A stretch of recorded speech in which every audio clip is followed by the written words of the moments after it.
त केवल 3 वर्षकी थिएँ। मेरो के नै दोष थियो र बालेन सरकार? मलाई न्याय चाहिएको छ। लास कुहिएर पानी भइसक्यो। यही हो न्याय, यही हो न्याय। हाम्रो देशको न्याय यही हो। मेरो 3 वर्ष बच्चाको लास कुहिएर पानी भइसक्यो। अझैसम्म यही हो न्याय। भनिदिनुहोस् हजुरहरूले, यही हो न्याय।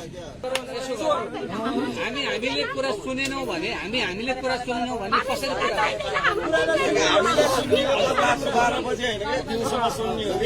यस्तो मासु नभएको रातिमा आएर सहमति गर्नु होइन।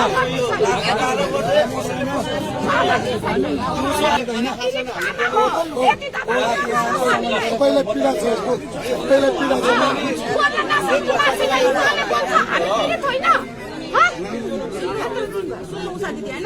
आखिरीमा दिने बालेन सरकारले नै होइन, तपाईहरुले पूरा पुर्याउनै सक्छ। एक दिन बालेन सरकारको छोरीलाई खोज्यो भने कस्तो हुन्छ त्यसको?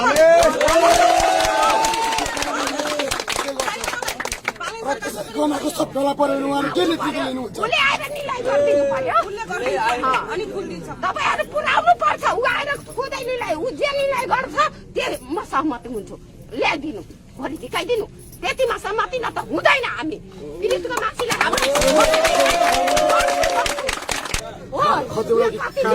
कानुन मन्त्री सुदन गुरुङ र बालेन जस्ता यहाँ हामीलाई उपस्थित गराइदिनुहोस्। हामी उहाँसँग सम्पर्क गरेर हामीलाई केही सेवा सुविधा पनि चाहिँदैन। हामीलाई उहाँहरू चाहियो होइन। आइन्दादेखि यसरी कुनै ठाउँमा घटना नघटोस्। यहाँले पहल गर्नुभयो, म दुखी भएर भनेको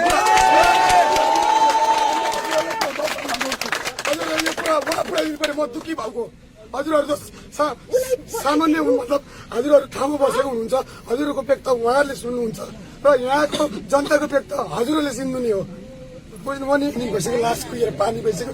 यही हो न्याय, यही हो न्याय। हाम्रो देशको न्याय यही हो। मेरो 3 वर्ष बच्चाको लास कुहिएर पानी भइसक्यो। अझैसम्म यही हो न्याय।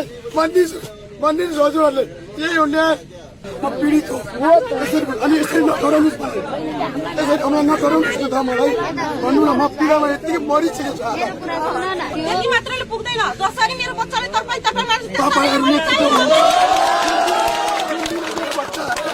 हजुरहरूले किन खोजिदिनु भएन? किन पहल गरिदिनु भएन? एउटा कुरा विशेषता, तपाईहरू नेतृत्व गर्ने मान्छे हजुरहरू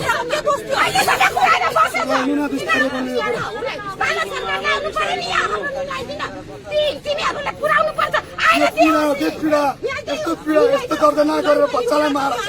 अनि हजुरहरूले पुर्याउँछु गरेछु भनेर भन्नुभयो, शान्ति दिनुभयो होइन। यस्तो काण्डहरू नेपालमा धेरै छ, निष्कर्ष निक्लिएको छैन।